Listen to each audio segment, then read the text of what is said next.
katanafasuha, sila ay nagpaligsahan kung sino ang magiging pinaka mayaman. Sila ay nagpaligsahan kung sino ang makakakuha ng maraming mga salapi dito sa mundo. Kama tanafasuha, at baka kayo din ay magpaligsahan dito sa mundo. Nangyayari o hindi pa nangyayari? Nangyayari na. Ha? Kunwari, for example, anong sasabihin ng mga maranaw? O mga maranaw, mga batang mga maranaw, mag-aral kayo ng mabuti. Kasi yung mga kapatid natin na mga Maguindanao, mga Tausug, mga engineer na sila. Mga Tausug na sila. Wala pa tayong engineer. Ha? Or, sasabihin ng mga iba, kunwari sasabihin ng mga Tausug, o mga batang Tausug, mag-mistis pa kayo. Nakita niyo mga maranaw, mayayaman na sila. So, tayo ngayon ay nagpapaligsahan. Makikita mo yung kapitbahay mo, may pinaradang bagong kotse. May bago silang kotse. Tayo wala pa. Allahu Akbar. Kahapon Innova, ngayon Fortuner. Tapos ngayon, tayo Revo hanggang ngayon. Kailangan mapalitan to. So tayo ay nagpapaligsahan. Kung sino ang makakakuha ng mas maraming kayamanan dito sa mundo. So nangyari na, di ba? At kapag nasa loob ng dunya, nakita mo, yung mga mayayaman ngayon, kapag magre-relax, saan sila magre-relax? Ha? Yung mga mayayaman? Sa beach, sa mga kung ano-ano mga pinupuntahan. Meron ka bang nakita na kapag na-stress, nagsala? Kapag napagod, magbabasa ng Quran? Meron din, pero ilan? Kakaunti na lang. Sa 1 million, isa. 1 million, isa. Yung pang isa, bukas titigil din. Meron ba yung kapag nalungkot, magabdas na lang ako, tapos magsasala na lang ako, hingi na lang ako sa Allah? Hindi. Kapag nalungkot, pupunta ako sa mall, bibili ako ng labubu. Subhanallah. Magkakrave ako. Magmumukbang. May makikita ka ba na kapag nalungkot, na-depress, o kung ano pa man dyan, magsasala? Sige, stress ako, malungkot ako, magsasadaka ako. Kasi yung bibigyan ko ng sadaka, magiging masaya, babalik sa akin yung kasiyahan. Kasi ibabalik sa akin ng Allah ng ilang times. Naisip ba natin yon? Hindi. Subhanallah. So, gano'n natin kamahal ang mundo. Naging hadaf, nagiging pangarap ng karamihan sa atin kung paano niya makukuha ang mundo. Kagaya ng sinabi natin kanina, na ang mundo ngayon ay parang naging oxygen na ng karamihan sa mga tao. Matutulog, ang naisip niya, dunya. Paggising, naisip niya, dunya. Pag matutulog na, subhanallah, wala kong nabenta. Yung katapat kong pwesto, 30K. Ako, 5K lang. Subhanallah. Anong pwede kong gawin bukas para kumita ng malaki? Pagising ng umaga, magkano kayang kikitain ko ngayon? Sana malaki. Maliligo, magkano kayang pera ko? La ilaha illallah. So, ang pamumuhay niya, from start to finish, sa paggising, pagtulog, ang in-between pa, lahat about sa dunya, pera. At dahil sa pera na ito, ilan na ba yung nag-away-away? Marami na. Mga mag-aasawa pa, naghihiwalay dahil sa pera. Nakita nyo gaano kalakas ang fitna to dunya? Kaya, Diyan mo maintindihan bakit yan yung pinakaunang ibinabala sa atin ng propeta na pag-ingatan. Ang fitnat at dunya. Kasi kahit yung mag-asawa, magkapatid, mag-ina, mag-ama, hindi lang nag-aaway, nagpapatayan pa. Dahil sa pera. Ilan na ba yung namatay dahil sa pera? Ilan na ba yung nangyaring mga kalaswaan dahil sa pera? Bakit nakapag-zina si ganito? Dahil sa pera. A'udhu billah. Nagamit ang pera para sa kinamumuhian ng Allah. Kaya siguro, kaya ka ginawa ng Allah na mahirap, kasi kung pinayaman ka ng Allah, baka ikaw ay mafitna. Kaya kung ano man ang ibigay sa iyo ng Allah, magpasalamat ka. Kasi hindi mo alam, yun pala yung makakabuti sa iyo. Ilan na ba yung mayaman na nililigaw sa landas ng Allah? Bilang na bilang ang mga taong pinayaman ng Allah at nasa kanila yung iman. Pananampalataya sa Allah. Lahat tayo may kamag-anak na mayayaman, di ba? Isipin mo, ilan sa kanila yung may iman? Ilan sa kanila yung nagagamit ang pera para sa Islam? Ilan? Kokonti, di ba? Bilang na bilang. Kasi, hindi masyadong nagtutugma o nagtatagpo ang pera at iman. Kapag may iman ka, karamihan walang pera. Karamihan naman, kapag may pera, wala namang iman. At karamihan, pag may iman, kakaunti yung alhamdulillah. Mas mabuti na wala kang pera kaysa wala kang iman. Mas mabuti na may iman kaysa sa walang pera.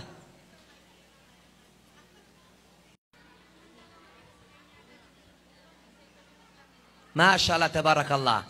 Ay yung unang sumakay para makakuha ng ayuda. At ano yung ayuda mo, ikaw na babae sa Allah, yung uri ng iyong pananamit. Guard your aura. Kasi kung wala yung aura mo, anong pinagkaiba mo sa non-Muslim? Yun lang yung pinagkaiba niyo, wala na. Nasaan yung bagong sister natin na bagong yakap ng Islam? Umuwi na? Saan siya? Mashallah, sister. Hindi ba tayo nahihiya ng newborn Muslim nakahijab ng maayos? Tapos ikaw na born Muslim, miyanolo solo amranaw na bilngat. Di ka kaya, mahiya ka sa iyong balat. Yung mga balik Islam, kapag nag-Islam, di ba? Nagtatayo sila ng mga masjid, ng mga torel, ng mga madrasa. May makikita kasi nila, grabe mag-guard ng aura. Yung totoo talagang Muslim, not just in name. Tapos yung mga iniwan nilang mga haram na ginagawa, yung mga born Muslim, kanila pa rin ginagawa. Jazakallah khairan. Yung sabi nila na, yung mga balik Islam, iniwan nila yung Valentine's Day, New Year's Day, birthday, Mother's Day, lahat-lahat na iniwan nila dahil sila ay pumasok sa relihiyon ng. Pero ngayon, hanggang ngayon, yung Tausug, Maranao, Maguindanao, hanggang ngayon, nagbo-birthday pa rin. Tanga lang. Ha? Hanggang ngayon, nagba-Valentine's Day. Hanggang ngayon, nagma-Mother's Day. Hanggang ngayon, ginagawa pa rin yung ginagawa ng mga kafir. A'udhu billah. Yung kafir, naging Muslim. Yung Muslim, gustong maging a'udhu billah. So, tigumra na, wasira ka butiyaman wallah. Matang ko, matagasi puso. Nagmumuslim sila, tapos tayo, umaalis tayo sa Islam. Hindi ba yung nakakatawa na sila, nakita nila yung kagandahan ng Islam, tapos sa atin, hindi natin makita ang kagandahan ng Islam. Tanungin mo lahat ng balik Islam, bakit kayo umalis sa inyong relihiyong nauna? Hindi namin nahanap yung ganito, sa Islam namin nahanap. Tapos ikaw, doon mo sa kanila nahanap. Ha? Bula ka, pati mata. Subhanallah. Hindi ka ba natatakot na binuksan sa kanila ng Allah ang pinto ng Islam, tapos sa'yo, sinasarado sa'yo ng Allah? Hindi mo ba alam na, hindi ka ba natatakot na pinapapasok sila ng Allah sa paraiso, tapos ikaw, pinapalabas ka ng Allah? Ya Allah. Hindi ka ba natatakot na baka ito ay paunti-unting pagkamuhi sa'yo ng Allah subhanahu wa ta'ala? So sinabi ng kanyang pamilya, Abi, wag mong papasukin. Kasi pag pumasok yan, lahat haram. Huwag kayong makinig-music, haram yan. Huwag kayong mag-TikTok, haram yan. Dumating na yung sala ng asar, huminto tayo, baba kayo, magudo kayo, mag-ablution kayo, magsala tayo. Abi, ang daming haram, ang daming wajib. Huwag nating pasakayin. Pera lang at saka posisyon para happy-happy. Subhanallah. So hindi nila pinasakay. Tapos nagpatuloy sila. Habang sila naglalakbay, mayroong pumara sa kanila na pang-apat na lalaki na nakakatakot ang itsura. Nakakapanindig, balahibo. So pinara nila. Sabi nung tatay, sino ka? Sabi niya, ako yung kamatayan. Ako yung kamatayan. Sa mga maranaw, sinasabihin, malakal maut. Sa inyo ba rin? Malakal maut din? Oh, magkakatulad pala. Ha? So bakit hindi tayo gumawa ng language natin na lahat natin naintindihan? Ha? Sabi niya, ako yung malakal maut, ako yung kamatayan. Nasaan yung Islam? Bakit hindi ko nakikita? Ang nakikita ko lang pera at saka posisyon. Ba't hindi niyo pinasakay? Sinabi nila, hindi namin pinasakay kasi mahihirapan kami. Sabi niya, ang gusto ko lang ay yung Islam. Kasi kapag nasa yung Islam, ito naubos na ang aking Tagalog.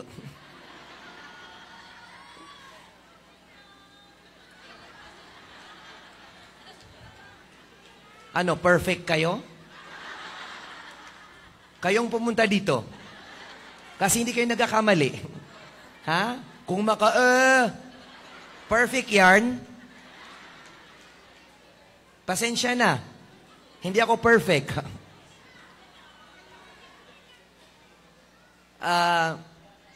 Kasi kung nasa inyo ang Islam, magiging madali sa inyo ang kamatayan. So nagtinginan sila. Anong sasabihin nila? Babalik kami. Kukunin namin yung Islam. Sinabi niya yon. Di bali, sabi niya, babalikan namin. Sinabi nung kamatayan, hindi. Kasi ngayon, mamamatay na kayo. Allahu Akbar. Ganyan yung mangyari sa ating mga tao. Na kapag tayo ay namatay, nasa iyo yung pera, nasa iyo yung posisyon, director, president, vice president, king, prince, queen. Pero sa huli, ang magmamatter pala ng the most, ang pinakamahalaga pala ay ano? Ang iyong Islam, ang iyong religion. Mawala na lahat. Wag lang ang Islam. Hindi ko nagamit ang aking kayamanan at nawala sa akin ang aking posisyon na hindi niya na kayang makapasok ng paraiso. Subhanallah. Isang kwento, isa pang kwento.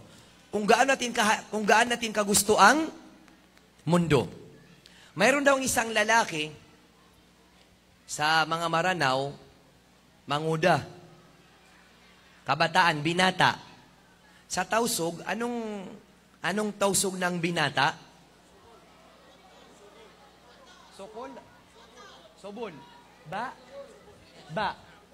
Sobol. Sobol. Okay. Sa mga Maguindanao,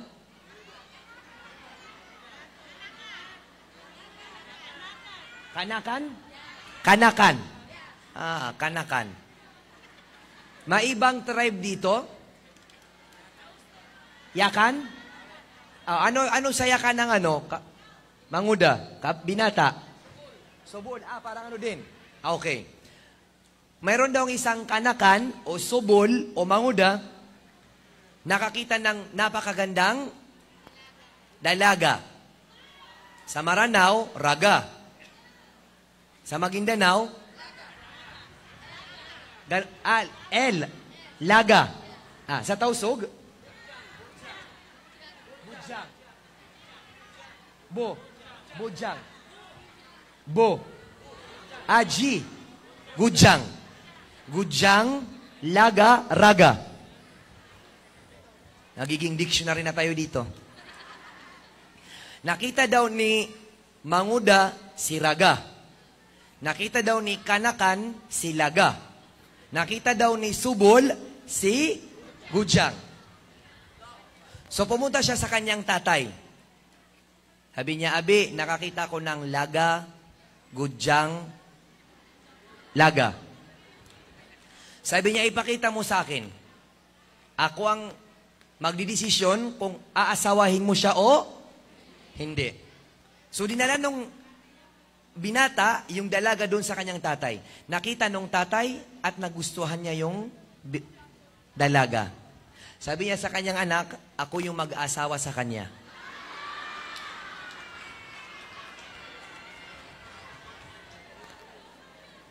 Hindi sila magkasundo, pumunta sila sa isang pulis para ayusin kung sinong mag-asawa sa kanila doon sa dalaga na yon. Sabi niya, ipakita niyo sa akin para ako yung magdidesisyon kung sino ang bagay sa inyo doon sa dalaga na yon. Nakita nung pulis, sabi niya, ako na lang ang mag-asawa sa kanya. Sana all maganda. Sa Maranao, mataid ang maganda. Ano sa tausog? Malingkad. Malingkad. Malingkad. Bakit natin ginagamit lahat ng ating lakas, lahat ng ating pag-iisip, para lamang sa ikaw na mayaman, ikaw na maraming mga alahas, ikaw na maraming kayamanan, ari-arian? Pwede ba na may isa kang dalhin doon? Sasabihin mo sa mga anak mo na, mga anak, kahit yung isang singsing lang, ibigay niyo sa akin pagkamatay ko. Wala. Pati yan, paghahati-hatian. At ang ending, kakainin ka ng mga bulate. Ganon lang ang mundo. Ganon kasimple. So bakit natin mas mahal ang mundo kaysa sa akhirat? Na ang mundo na ito ay temporary lamang. At ang araw ang paghukom akhirat, forever and ever. #myforever. At saan yon? Sa araw ng paghukom. Forever na blessing ng Allah at forever na punishment ng Allah. So mamili ka. Ano yung forever na madadatan mo sa araw ng paghuhukom? Ang pagmamahal ng Allah o ang pagkamuhi ng Allah subhanahu wa ta'ala? Ilan na ba ang namatay? Ilan na ba ang nagkahiwa-hiwalay dahil sa pera na ito? Dahil sa mundo na ito? Nakakayang patayin ng anak ang kanyang mga magulang at nagagayang itakwil ng mundo. Anong kanyang sinabi? Lakin al-muhajirin fataj'aluna ba'dahum ala riqabi ba'd. Sinabi ng propeta Muhammad sallallahu alaihi wasallam na kapag nabuksan sa inyo mga sahaba ang kayamanan ng mundo, anong mangyayari? Kayo ay magpapaligsahan. Sino ang pinakamagandang kotse? Sino ang mas maganda ang bahay? Sino ang mas marami ang alahas? Sino ang mas high-tech ang mga gadget? Nangyayari ito ngayon. Sino yung mas maraming napuntahan na country? Maraming napuntahan na bakasyon na country? Sino mas maraming kumbong? Sino mas maraming abaya? Sinong mas maganda yung mga course ng mga anak? Nagpapaligsahan tayo ngayon.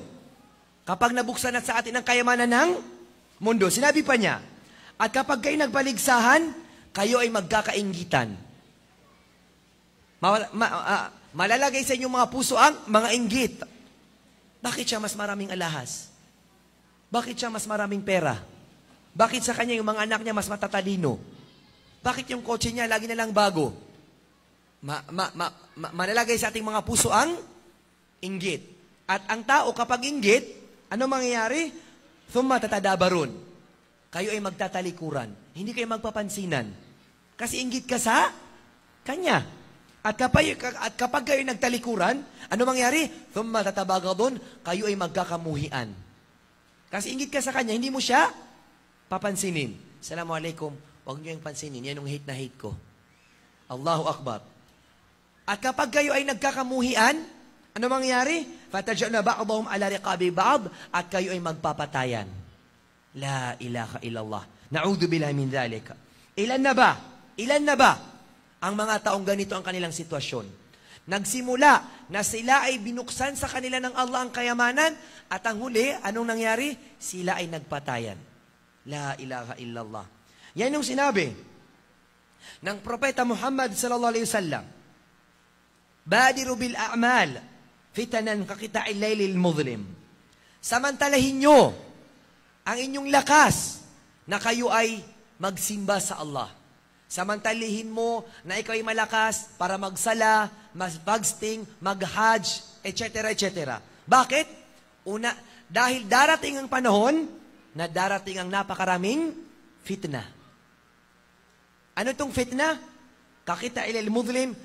Ito ay ito ay parang napakadilim na gabi. Wala kang makikita. Anong hindi mo makikita? Hindi mo makikita ang tama at ang mali. Kasi napakalakas ng fitna, ang tingin mo sa mali, yun yung tama. At ang tingin mo sa tama, yun yung mali. At ang tingin mo sa kapamilya, kaaway. At tingin mo sa kaaway, kapamilya, kakampi. Sa lakas ng fitna. Anong magiging resulta? Anong resulta nito? Yusbihu rajulu mu'minan. Darating ang umaga, ang isang tao ay mu'min. Nasa kanya ang Islam. Wa yumsi kafiran, at pagsapit ng gabi, siya ay magiging kafir. La ilaha illallah. Ilang oras lamang ang pagitan ng kanyang pagiging Muslim at ang kanyang pagiging kafir. Umaga Muslim, gabi kafir. Sinabi pa ng Propeta Muhammad sallallahu alaihi wasallam, aw yumsi mu'minan wa yusbihu kafiran. Gabi, siya ay Muslim. Kinaumagahan, siya ay kafir. Anong sinabi ng Muhammad sallallahu alaihi wasallam sa huli ng hadith? Yabi'u dinahu bigaradin minad dunya. Kanyang binibenta ang kanyang relihiyon para sa dunya. Hindi ba totoo ito? Dahil sa kanyang pwesto, hindi siya nagsala. Kasi maraming pumapasok na pera. Abi, sala, mamaya na, maraming pera. Abi, nagada na ng asar, mamaya na, marami pang perang pumapasok, hindi ito kayang iwanan. Tapos dumating yung Maghrib, hindi nakapagsala ng asar. Ang price ng asar ay ang kanyang pwesto. La ilaha illallah. Bininta niya ang kanyang paraiso para sa kanyang pwesto. O di kaya ang kanyang opisina. Ang kanyang opisina. Hindi nakapagsala ng Jum'ah. Kasi maraming paperworks. Tapos mamaya deadline, patay ako kay boss. Hindi nakapagsala ng Jum'ah. So ang price ng kanyang paraiso ay ang kanyang opisina. Tanungin natin ang ating mga sarili. Ano ang price sa'yo? Ano ang halaga sa'yo ng iyong religion? Most especially, dito sa ating mga Muslim, dito sa Manila, sa Christian area, napakahirap maging Muslim. Napakahirap maging Muslim. Makikita mo ngayon na nakakumbong ng maayos, nakahijab, nakikita mo sa Facebook, walang kumbong. Ano yun? Sa personal, Muslima, sa Facebook, kafira. Ha? Subhanallah. Hindi ko alam sa mga Maguindanao, sa mga Tausug, meron ba sa inyo mga vote buying? Meron sa inyo? Ha? Sa inyo, how much? Sa amin, libo-libo. Pag binumutuhan mo si ganito, may 3,000. Tapos yung kababaan niya, another 3,000. Hanggang sa pinakababa, aabot ng ilang libo. Yung pera. Meron din ba sa inyo ganyan? Meron din? Meron? So nakita nyo yung election every 3 years, right? So 3 years kang mu'min, pagdating ng eleksyon, kumain ka ng curse ng Allah. Isinumpa ng Allah ang kukuha ng mga vote buying. La'anallahu rashi wal murtashi. Isinumpa ng Allah ang kukuha ng ganitong mga klaseng pera. La ilaha illallah. So 3 years kang nagsabar na hindi kumain ng haram. 3 years. Pagdating ng eleksyon, kinain mo ng isang beses. Pinamili mo pa ng kumbong. Pinamili mo pa ng abaya. Pinambili mo pa ng kimon. Tapos yun yung ginagamit mo sa iyong pagsasala. Tapos magtataka ka, Ya Allah, bakit hindi tinatanggap ang aking mga prayers? Paano tatanggapin? Ay ang kumbong mo, haram. Ang abaya mo, haram. Ang sapatos mo, haram. Ang iniinom mo, haram. فَأَنَّ يُسْتَجَابُ لَهُ. Paano tatanggapin ng Allah ang iyong panalangin? Ang lahat ng iyong sinusuot, kinakain lahat-lahat haram. A'udhu billah. Ngayon, may makikita ka ng mga Muslim, nagsala ng luhur. Pagdating ng asar, hindi sala. Pagdating ng maghrib, magdasala. Pagdating ng isya, hindi na naman. Mikos-mikos. Sabi nila sa Maranao, kakumais. Luhur, Muslim. Asar, kafir. Maghrib, Muslim. Aisha, kafir. Hindi ko alam, pagdating ng subo, ano naman ang mangyayari? La ilaha illallah. O di kaya, ano ngayon? Ang anong araw ngayon? Saturday, right? Saturday Muslim, Sunday kafir, Monday Muslim na naman, Tuesday, alhamdulillah, Muslim, Wednesday kafir, Thursday kafir, Friday Muslim na naman. Ang tanong, anong araw ka malalat na ng kamatayan? Muslim ka o kafir ka? Yung mga Muslim na Muslim daw, na nagsasala lang tuwing Friday. Paano kung namatay ka na Thursday? Paano kung namatay ka na Monday? La ilaha illallah. O paano pag namatay ka na umaga? Hindi ka nalat na ng khutbah? La ilaha illallah. Pwede ba na ang tao kumain lang isang beses 1 week? Pwede? Kakain lang siya 1 week kapag Friday. Pwede? One time a week lang. Pwede? Bakit? Dahil siya ay mamamatay, nagutom. So, ano nangyari sa iman? Anong mangyari sa isang tao na nagsasala lang tuwing Friday? Kung ito ay mamamatay sa gutom, mamamatay ang kanyang kaluluwa sa kufr, sa kafir. Na'udhu billah. Dahil bakit? Nagustuhan niya ang itong mundo. La ilaha illallah.